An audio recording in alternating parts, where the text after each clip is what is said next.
2029 లో Janasena TDP power sharing లో వెళ్లి సీఎం గా పవన్ కళ్యాణ్ ఉంటే మళ్ళీ వైసీపీ గెలవడం కష్టము అన్న అభిప్రాయం అది ఉంది కదా, అది దాన్ని ఎలాగా ఈ అభిప్రాయాన్ని మీరు ఫేస్ చేస్తారు? సీఎం గా పవన్ కళ్యాణ్ అనే పవన్ కళ్యాణ్ కూటమి సపోర్ట్. పవన్ కళ్యాణ్ కి పాపం ఆలోచన లేదు కదా. పాపం నేనే 15 ఏళ్ళు కూటమిలో చంద్రబాబు నాయుడు నాయకత్వంలో పనిచేయాలని అతను అంటుంటే జాఫర్ కి ఎక్కడ లేని మోజు పడింది పవన్ కళ్యాణ్ మీద. ఆయన్ని సీఎం చేయాలంటాడు. ఆయనకన్నా మోజు ఉండాలి కదా.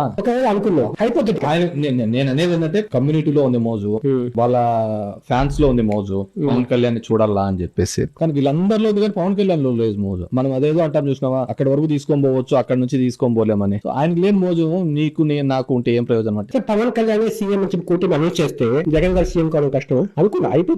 హైపోథెటికల్ గా ఆ రోజు పరిస్థితి చూస్తాను. నేనేమిటంటే పవన్ కళ్యాణ్ ఆల్రెడీ పవర్ లో చూసినారు. అపోజిషన్ లో ఉండింటే ఈ సందర్భంలో కన్నా అతను పవర్ లో లేకుండా అపోజిషన్ లో ఉండింటే డెఫినెట్ గా అతను ఇంకొక లీడర్ గా గ్రో అయ్యే అవకాశం ఉండేది.